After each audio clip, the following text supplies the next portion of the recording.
বন্ধুরা, এখন কিন্তু রাতের বেলা আমি রান্না করছি। রান্না করার জন্য সব কিছু গুছিয়ে নিয়েছি। দেখুন, এই যে পুঁটি মাছ, এটা কিন্তু ভাপাবো। এই যে আলু নিয়েছি তার জন্য কিছু। তো বন্ধুরা, আমার কিন্তু এখন না, ঠিক দুপুরবেলা গ্যাস হয়ে গেছিলো, গ্যাস আনা হয়নি।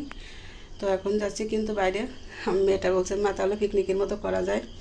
তো ইট পাতিয়ে আমি কিন্তু একটা চুলা বানিয়ে নিয়েছি, আর সেখানে রান্না করব। আর তার জন্য দেখুন, কড়াইতে আমি কিন্তু মাটি লেবে নিয়েছি।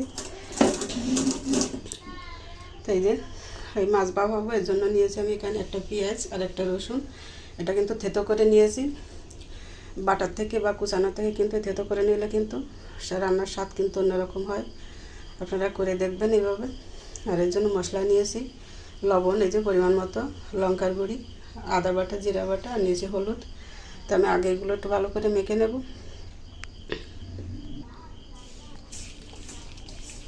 সব মশলাগুলো সুন্দর করে আগে একটু মেখে নিচ্ছি।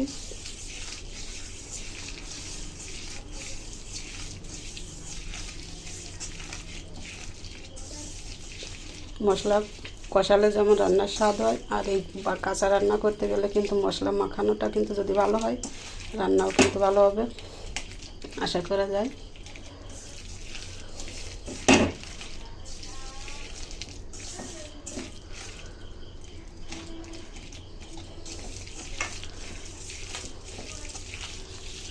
সুন্দর করে মাখিয়ে নিলাম অনেকক্ষণ ধরে।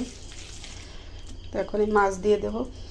তোমাদের এখানে 4 পিস মাছ আছে, আমি 3 টুকরা নিচ্ছি।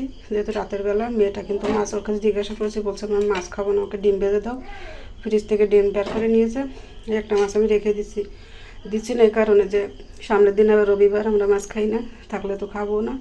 এই কারণে কিন্তু এখন রাত্রের জন্য 3টে মাছ রান্না, 3 টুকরা করলে কিন্তু হয়ে যাবে দুজনের। আর এই যে আলু আছে সাথে, আর ওকে তো ডিম দিতে হবে ভেজে। তাই মাছ দিয়েও ভালো করে মেখে নিচ্ছি।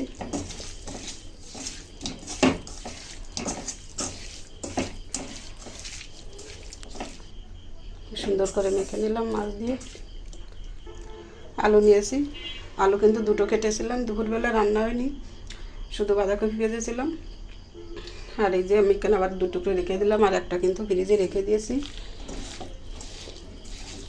তাই আলু দিয়ে ভালো করে মেখে নিয়ে তারপর জল দিয়ে দেবো।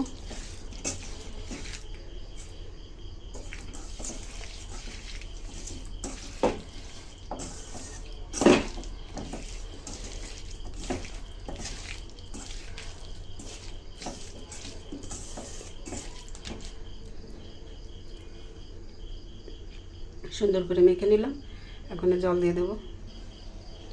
তো বন্ধুরা, যে দেখুন, সুন্দর করে আমি মেখে নিয়ে জলও দিয়েছি পরিমাণ মতো, ঝোলের আন্দাজে। এতটুকু জলে সিদ্ধ হয়ে যাবে, আলুগুলো সিদ্ধ হয়ে যাবে। তো আমি এখন চলে যাচ্ছি কিন্তু বাইরে, আমি ঢাকা দিয়ে দিচ্ছি।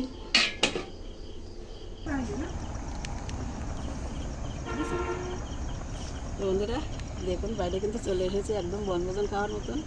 এই যে আমি কড়াইতে কিন্তু তরকারি বসিয়ে দিয়েছি, চুলায় জালও বসিয়ে দিয়েছি, ধরে দিয়েছি। আর এই যে তরকারিতে কিন্তু জাল উঠে গেছে,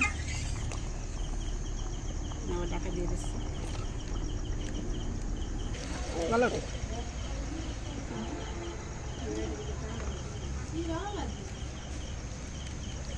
সুন্দর পরিবেশ হয়েছে রান্নার।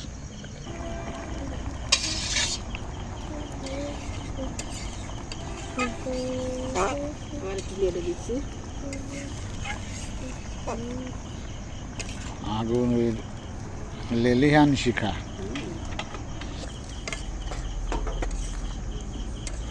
রান্না কিন্তু ফিরে হয়ে গেছে, আর একটু ঝোলটা নেব। দেখুন, আলু সিদ্ধ হয়ে গেছে।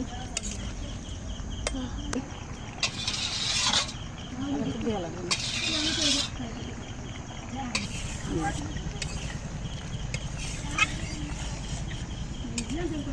ন্যাচারাল পরিবেশ। রান্না কিন্তু হয়ে গেছে বন্ধুরা, আমি একটু নামিয়ে নেব। কোথায় মা? এটা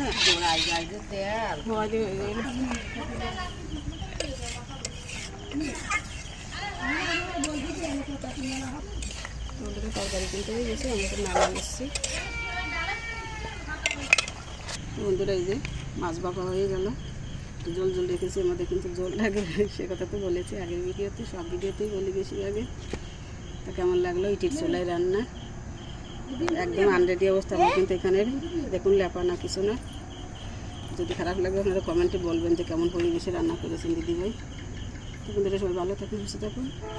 আজকের মতো এই পর্যন্তই, কথা হবে আগামীতে আবার নতুন কোনো রেসিপি নিয়ে। ততক্ষণে সবাই ভালো থাকুন, সুস্থ থাকুন। আজকের মতো এখানে, সবাইকে ধন্যবাদ।